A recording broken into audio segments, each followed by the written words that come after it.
Hello friends, welcome back to our YouTube channel Logos bio.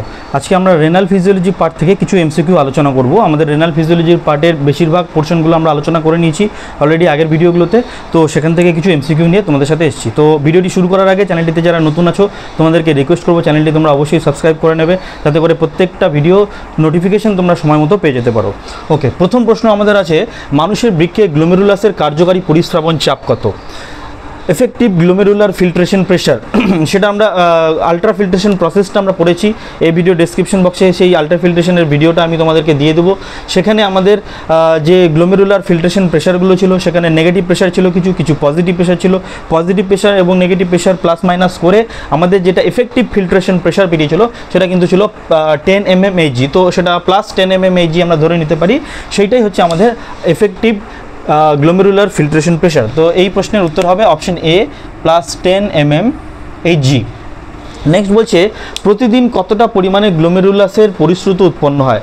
এই glomerular filtration pressure থেকে এরপরে আমরা বের করেছিলাম গ্লোমেরুলার ফিল্ট্রেশন রেট কি হারে বেরো হয়, ঠিক আছে, পার মিনিট, দেন পার ঘন্টা, সরি পার ঘন্টা কেন বলছি, পার ডে, অর্থাৎ 24 ঘন্টায় আমাদের কী পরিমাণে গ্লোমেরুলার ফিল্ট্রেশন প্রেশার ফিল্ট্রেট তৈরি হয়, সেটা আমরা সেই ভিডিওতে গ্লোমেরুলার আলট্রা ফিল্ট্রেশন ভিডিওতে আলোচনা করেছিলাম। সেখানে দেখেছিলাম আমরা, আমাদের সেটা দাঁড়িয়েছিল 180 লিটার পার ডে। আমাদের কত পরিমাণে গ্লোমেরুলার পরিশ্রুত তৈরি হয়?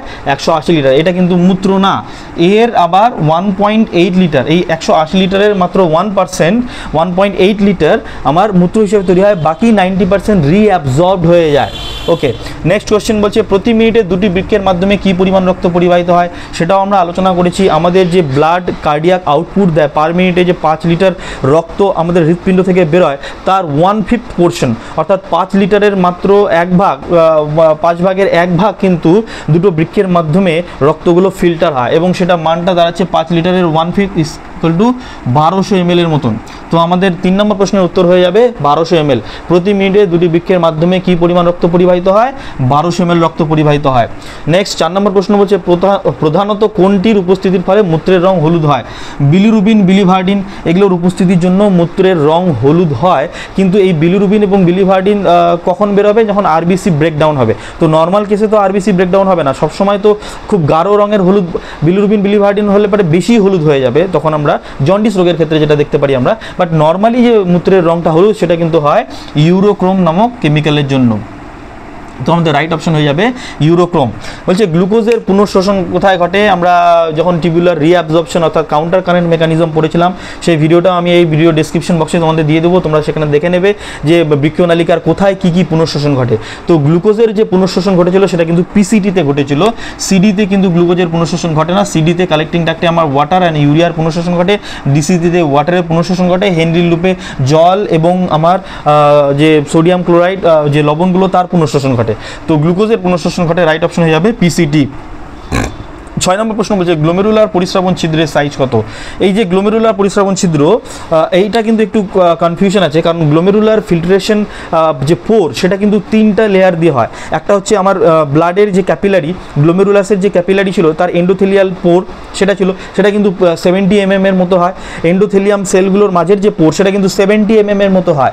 দিয়ে তারপর আবার আমার চলে এসেছিলো হচ্ছে বেসমেন্ট মেমব্রেন ছিল একটা, ব্লাডের যে বেসমেন্ট মেমব্রেন, তারপর ছিল বোম্যান ক্যাপসুলের যে ভিসেরাল লেয়ার, সেই ভিসেরাল লেয়ারে অবস্থিত পোডোসাইট সেলের যে পোর্টটা, ছিদ্রটা। কারণ আলটিমেটলি গ্লোমেরুলাস হলো, বেসমেন্ট মেমব্রেন হলো, তারপর আমার বোম্যান ক্যাপসুলের যে ছিদ্রটা অর্থাৎ পোডোসাইট সেলের যে ছিদ্রটা যেখান থেকে বেরোবে, তারপরেই না পরিশ্রুতটা তৈরি হবে। তো আমাকে সেই ছিদ্রটা ধরতে হবে।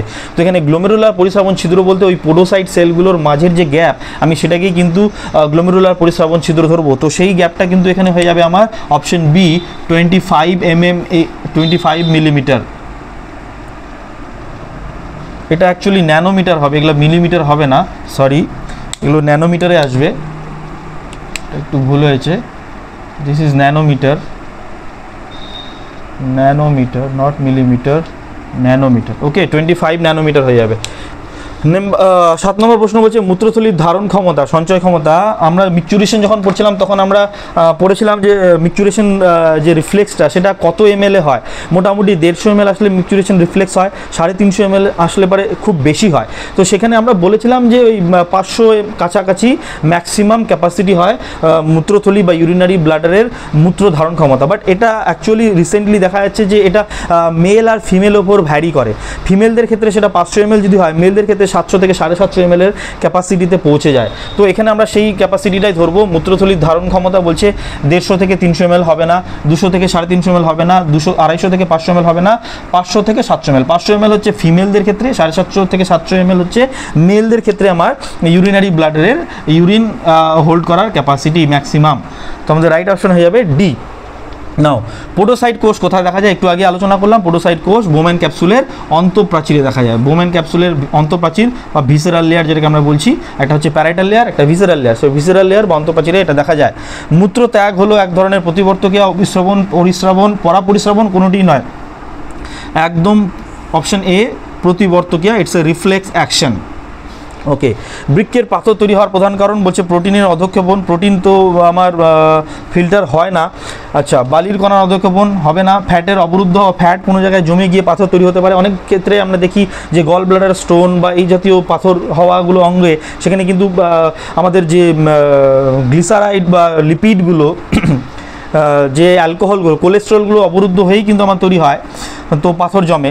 কিন্তু এখানে কি হয়ে যাবে, অক্সালেটের কেলাসন, অক্সালেটযুক্ত যৌগগুলো কেলাসিত হয়ে গেলে পরেই কিন্তু আমার বৃক্কের পাথর ঘটে।